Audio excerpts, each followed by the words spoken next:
Дивіться, яка посилка до мене прийшла нарешті. Це чай. Я його довгенько чекала, мені здається, десь 5 днів чи тиждень навіть. Просто рандомний бренд, який я випадково знайшла, тому що я гуглила вишневий зелений чай. Я в них замовила декілька видів, мені сподобалось. І в цей раз я вже замовила багато, щоб надовго вистачило. Давайте відкриємо цю коробку. Це троянда, зелений чай, raspberry. Такий чай я замовила вперше, просто вирішила поекспериментувати. Ось це вишневий зелений чай. Це той, що я минулого разу замовляла. Ось це ромашковий чай для сну. Ну, там не тільки ромашка, ще щось, різні трави. Теж для нервової системи, для сну. І, до речі, він смачний. Навіть не дивлячись на те, що там валеріана, звучить ніби не дуже, але я вже такий в них замовляла і мені сподобався він.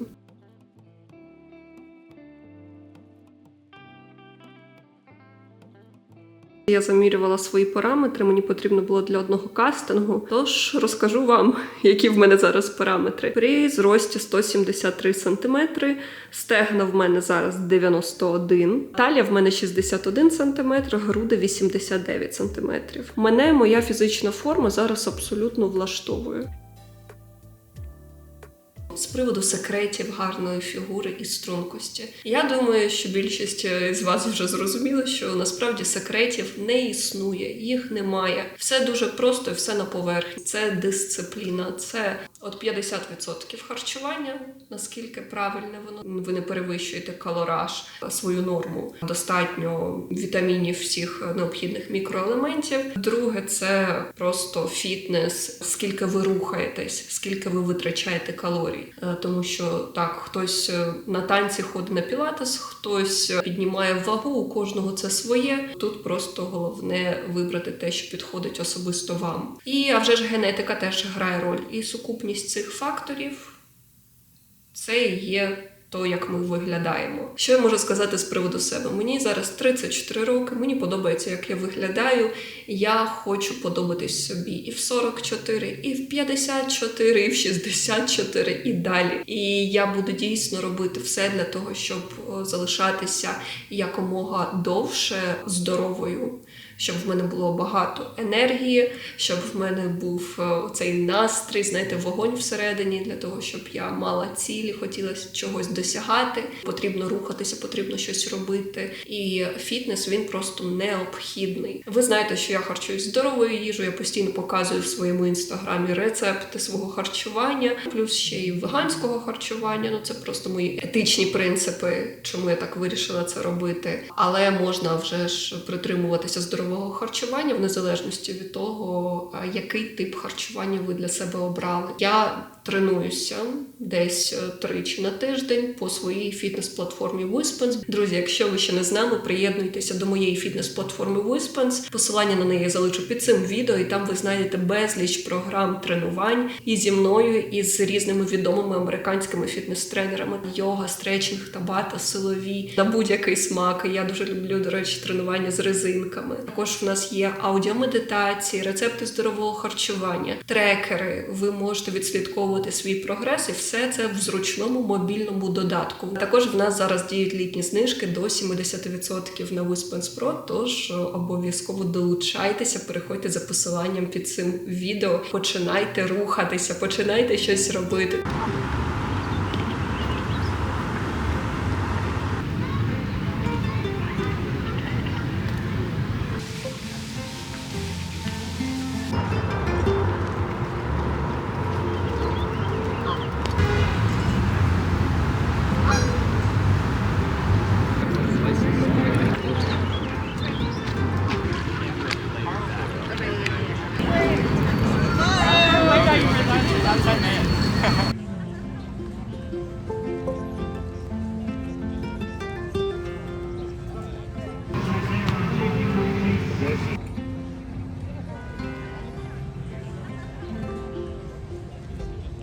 Ми з чоловіком прилетіли в Бостон на 5 днів, просто подивитися місто, побувати в якихось нових класних місцях, відвідати музеї.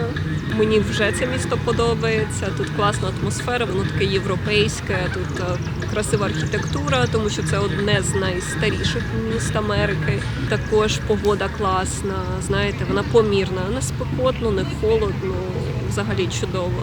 Ми зупинились в класному готелі, він такий в класичному старому стилі. Він знаходиться прямо в центрі міста, ось в хвилині від парку, буквально через дорогу переходиш і цей парк.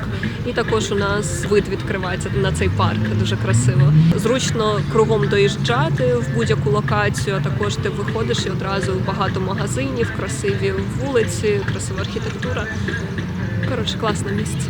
А парк мені нагадує, знаєте, якусь мініатюру центрального парку в Нью-Йорку.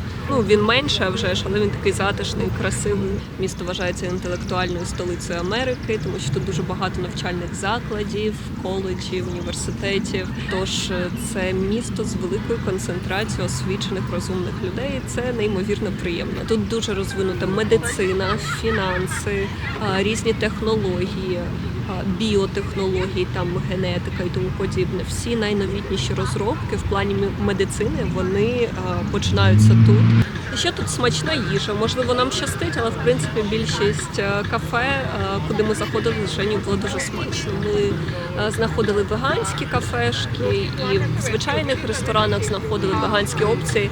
Я б сказала так, 90% це все було смачно.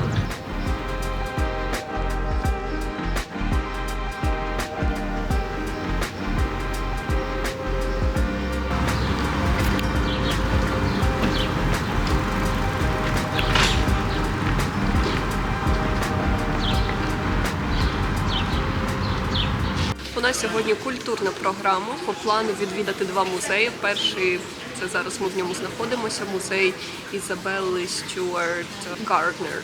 Вона була відомою жінкою в Бостоні, меценаткою. Вона дуже багато коштів витрачала на арт, зібрала вона величезну колекцію різних красивих речей з усього світу. Вона була в колі відомих там письменників, художників, вся інтелігенція, я так розумію, еліта Бостона.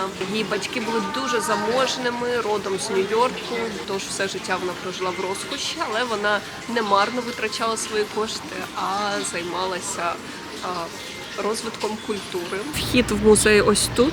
Там в них таке все сучасне, кафе на першому поверсі, де ми поїли. І ось по тому скляному коридорчику ти йдеш в іншу будівлю, і ось тут вже експонати.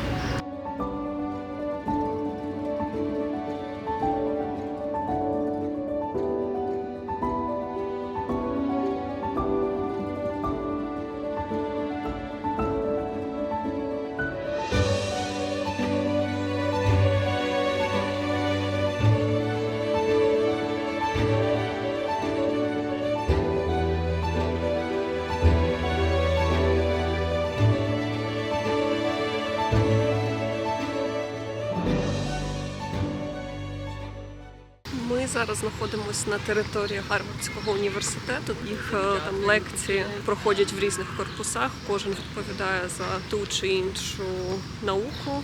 Були біля їх відомої Гарвардської бібліотеки. На жаль, туди не можна було всередину пройти, там лише для студентів та працівників. Ця бібліотека названа на честь Гаррі Елкінса Вайднера.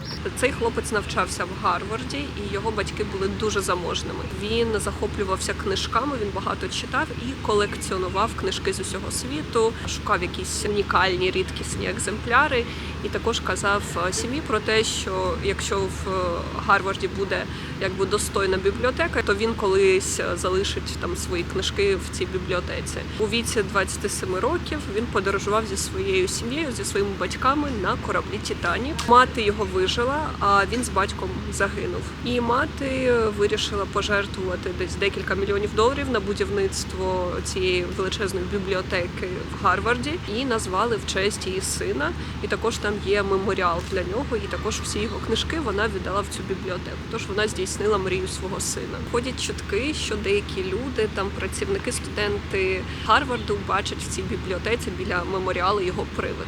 Але це так, міські легенди. Ми також зайшли до Гарвардського музею природничої історії. І я, якщо чесно, ніколи б не подумала, що найбільше мене вразить каміння. Тут представлена величезна колекція мінералів, дорогоцінного каміння, метеоритів і найдавніших порід землі. Я просто не могла відірвати погляд від цих експонатів. Дивишся на них і усвідомлюєш, що вся ця неймовірна краса створена самою природою. Особливо мене вразили метеорити, уламки, які існували ще на початку формування сонячної системи, задовго до появи життя на Землі. В такі моменти починаєш по-справжньому відчувати масштаб часу, наскільки ми, люди, маленькі в порівнянні з історією Землі, наскільки дивовижний світ, у якому ми живемо.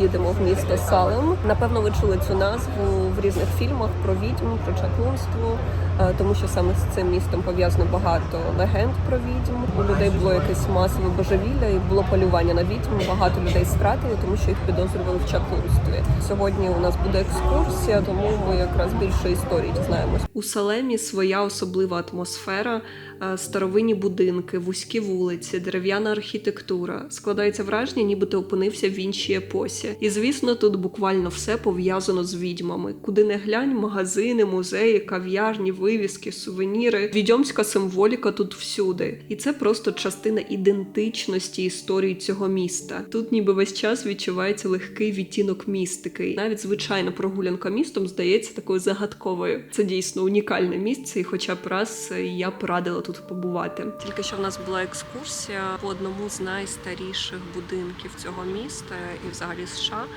Цьому будиночку 350 років, можливо більше. Є дуже відомий історичний роман, який називається «Будиночок із 7 башточками». І він був написаний письменником, який надихнувся історією цього будинку. Він приїжджав до своєї родички, яка розповідала йому різні сімейні історії. Він, надихнувшись цим, написав цей роман, і він став дуже відомим. Там побудували таємні сходи, які ведуть з однієї кімнати як на вищий поверх, і там така невеличка кімната. І далі ти можеш піднятися на горище ще вище. В усьому будинку дуже низька стеля. Це пояснюється тим, що таким чином тепло зберігалося, тому що тут холодні зими. І коли я піднялась в цю таємну кімнату наверх, мені стало так погано, і мені здавалося, що в мене зараз панічна атака почнеться. Але я заспокоїлась, подихала, все ок було. Але в мене, знаєте, це типу як приступ клаустрофобії. Ось таке.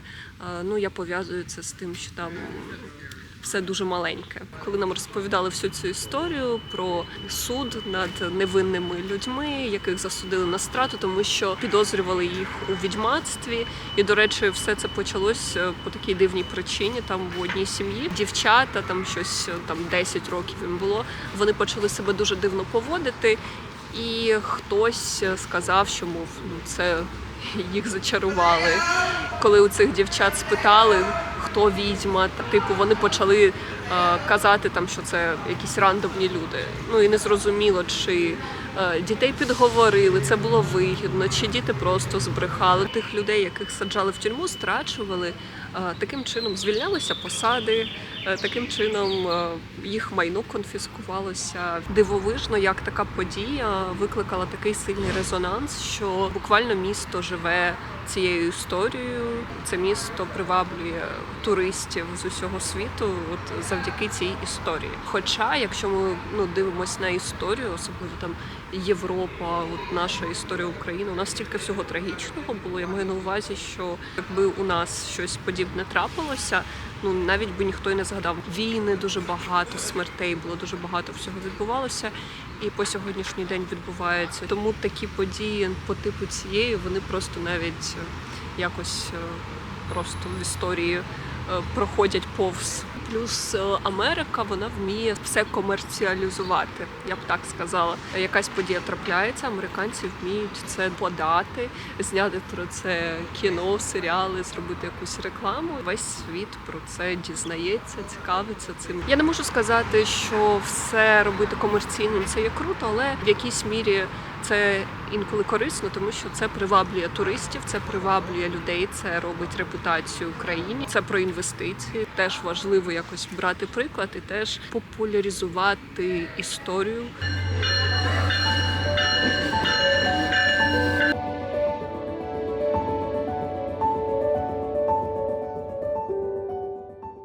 Мені тільки що прийшла посилка, хочу вам показати, зробити розпаковку. Цю посилку мені прислав японський бренд Tatcha, який виготовляє доглядову косметику. Це дуже якісна продукція. Декілька років тому я купувала їх зволожуючий крем в Сефорі, і я навіть радила цей крем, я показувала його в своїх відео. Він дійсно дуже круто зволожує шкіру і він дуже водянистий. Потім я перейшла на іншу професійну косметику і якось вже забула за цей бренд. І тут бренд Tatcha мені написав, і вони мені прислали рекламну розсилку, яку вони роблять для блогерів, інфлюенсерів. О, знаєте, це прям в тему, тому що мій гель для вмивання вже майже закінчився.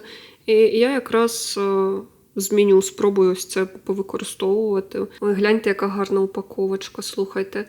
Цей міст, його можна використовувати, тут написано як і поверх макіяжу, так і під макіяж. Він зволожує шкіру і надає сяєння.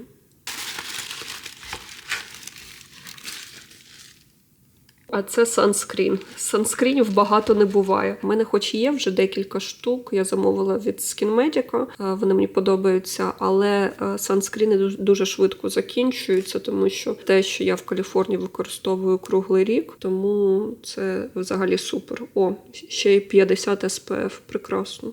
Ой, а це в нас якесь зволожуюче молочко. Це якийсь новий для мене продукт. Я вам потім дам знати, чи сподобався мені цей засіб. Це просто заколочки, щоб волосся в очі не лізло, поки ви наносите всі ці засоби на себе.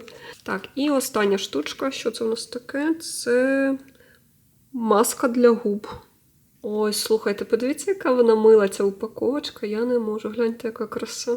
Ну, я вам скажу так, губи в мене теж пересихають. Я вчора була на пляжі, і що в мене, що в мого чоловіка, прям реально губи такі сухі, що це теж в тему. Тому вся продукція сьогодні, це прям, знаєте, те, що мені потрібно було. Друзі, в мене для вас новина. У нас в сім'ї буде поповнення. Ми вирішили взяти ще одного кота, третього. Якщо чесно, я не планувала брати ще тварин. Тому що я дуже відповідально до цього ставлюсь. Я хочу бути певною, що я достатньо приділяю увагу своїм тваринам, що я правильно і достатньо про них піклуюсь. І як так сталося, що ми беремо третього кота? Зараз вам розкажу. Ви знаєте, що біля нашого будинку живе просто чорний кіт, дворовий, який до нас приходить, ми його годуємо. Але він дикий.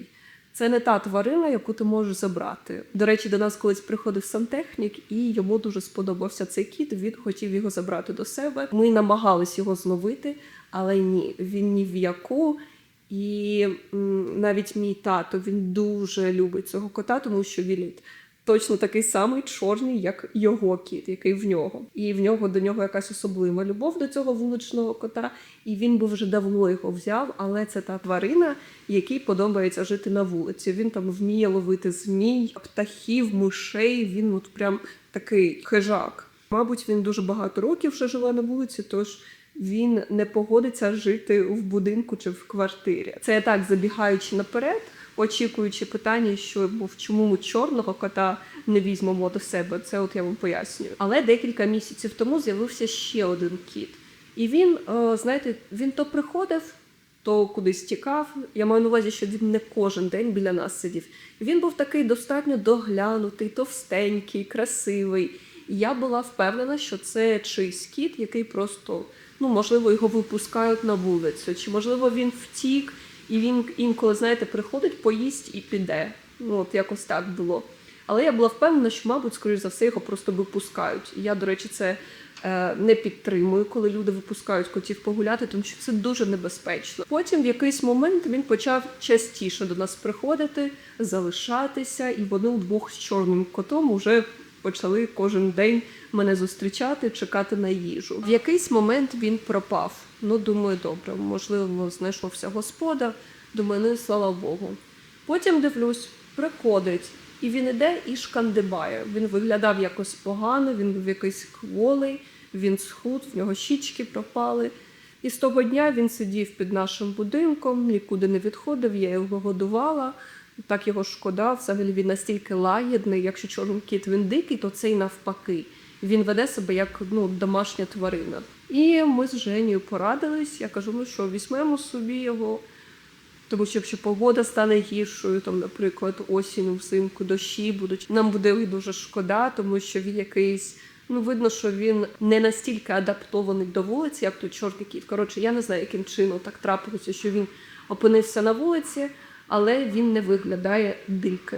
І я переживаю просто, що він в таких умовах вуличних довго не проживе. Тож я зробила на завтра запис до ветеринара, я його відвезу, перевірю. Мені важливо, щоб його перевірили на різні інфекції, захворювання, щоб він не був заразним для моїх котів. Вчора я відвозила кота до ветеринара, і в мене був просто неймовірно складний день. Я така була виснажена, втомлена, тому що я їхала до конкретного ветеринара, це було дуже далеко, я всю дорогу переживала за кота. Він молодець, він не кричав, він тихенько сидів, але його укачувало в машині, як і більшість котів, знаєте, він просто важко дихав, сидів з відкритим ротом.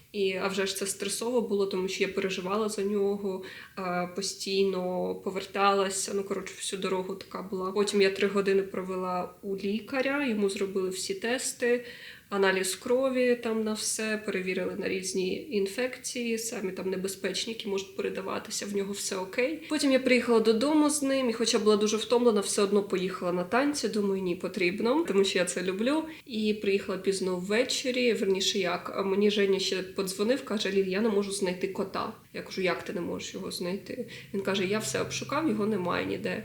Я така думаю, добре, я приїду додому, я впевнена, що його знайду. Я перевірила абсолютно все, всі місця, де в мене коти там люблять ховатися.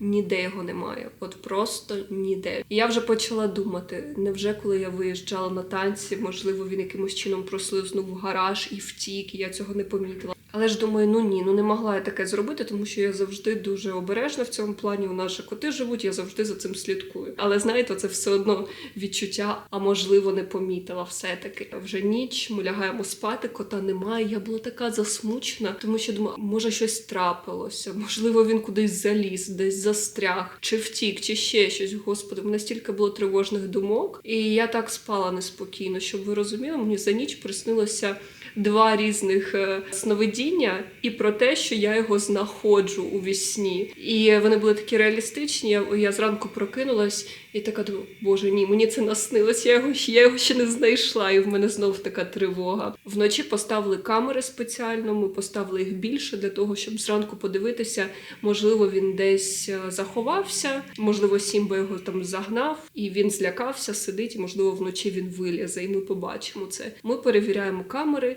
Ні, немає взагалі, його не було вночі. Знов зранку його ніде немає. Я на вулицю вийшла, кличу його, теж немає. Починаю обходити будинок, шукати його. І заходжу в спортзал, хоча я його перевіряла багато разів. Я знов туди зайшла і чомусь я вирішила подивитися під бігову доріжку. І я дивлюсь, він там сидить. Знаєте, там така невеличка щілина, я взагалі не знаю, як він туди заліз. Я натерпілася стресу, але, слава Богу, вже все добре. Котика ми, до речі, назвали Сані, тому що він такий світлий, з рижем. В мене асоціація з сонечком, не знаю. Нехай буде Сані. А з моїми котами він взагалі дипломатичний, спокійний. Він їх просто ігнорує, вони на нього дивляться, він сидить собі там щось вилизує, це такий. Давайте з вами разом зробимо розпаковку. Це мені бренд прислав прикраси. Я їх ще отримала до нашої подорожі в Бостон, я їх тоді не відкрила, тож давайте разом подивимось.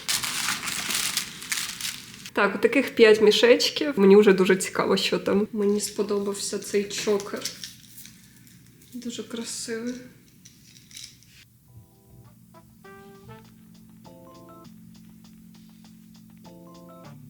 Уявіть сюди вдягнути якийсь нарядний топ корсетного плану чи сукню. Так це виглядає нарядно. О, який красивий кулончик. Сережки.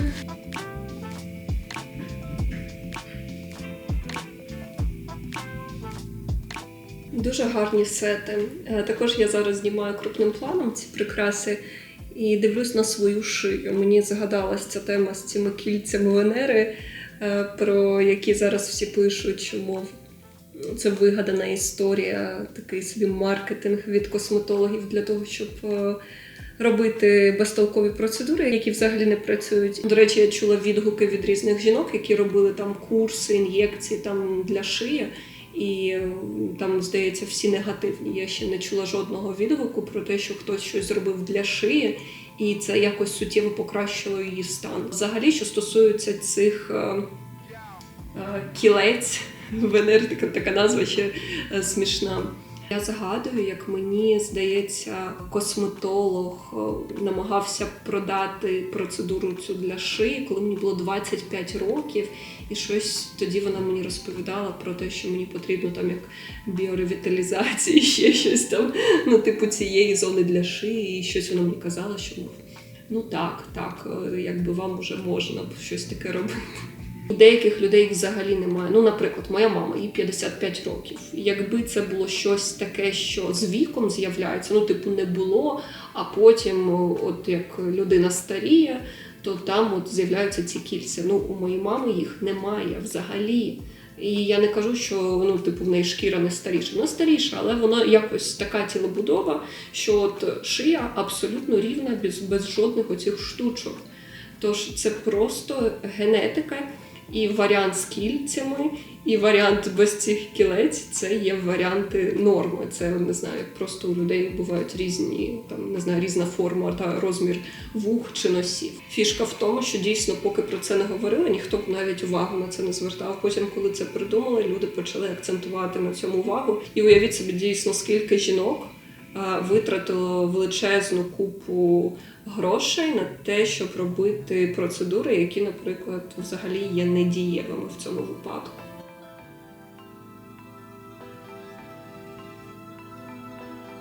Дуже гарні прикраси, мені подобається, буду носити.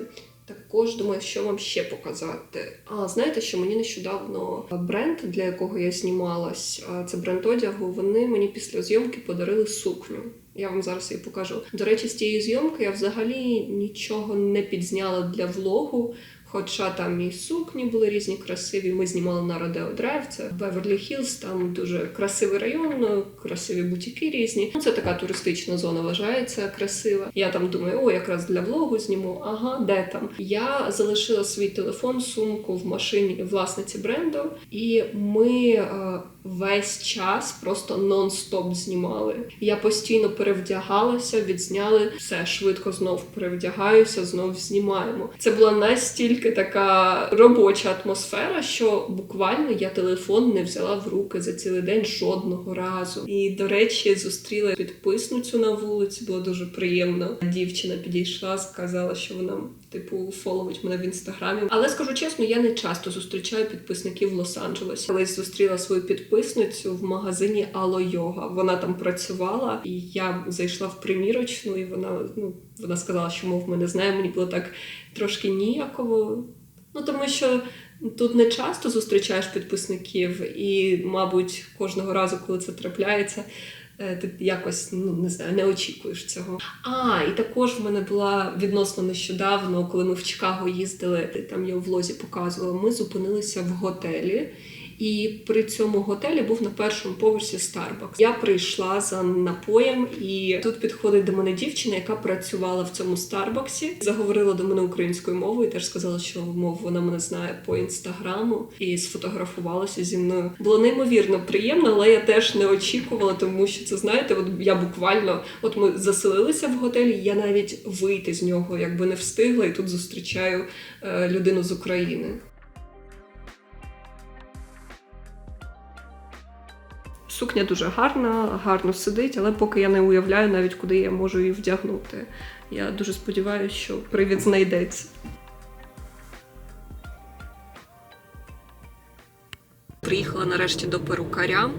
Нарешті до нього дібралася, тому що останні декілька тижнів я переносила вже декілька разів. У мене як не одне, то інше з'являлося. І я так приблизно прикинула, мені здається, я вже місяців 9 не стриглась. Ну, потрібно перевірити, мені самі цікаво. Бо волосся в мене вже супер довге. Я коли дивилася фотографії зі своєї останньої фотосесії, особливо там кадри ззаду, я постійно дивилася тільки на своє волосся. Воно, мало того, що довге, так оці кінці, вони такі вже сухі, не такі густі, як основна частина волосся, і це вже виглядає так негарно. Я думаю, це я доходилася. Взагалі, я дуже люблю це відчуття одразу після стрижки. Навіть з урахуванням, що я там прибираю 1-2 см, але все одно після стрижки ніби дихати легше, енергетично якось легше. І також я сьогодні їду до своєї подруги після цього. Вона в лікарні, вона позавчора народила дитину. Вчора я їздила, купувала для них подарунки. Ой, так круто було ходити по цим дитячим магазинчикам, це так цікаво. Там стільки товарів, таке різноманіття, все дуже миле, красиве, таке враження, що ти, не знаю, для ляльки купуєш там цей одяг. Коротше, мені дуже сподобалось, я купила багато різного одягу. Там вже не терпиться мені її побачити, її дитинку, тому що фотографії то я бачила, вона вже скидувала, але ж вживу то інше. І після цього я потім вечором ще їду на танці. Тож сьогодні у мене дуже класний день, прекрасні емоції, гарний настрій. Я сподіваюся, що мені вдасться це вам теж передати через екран.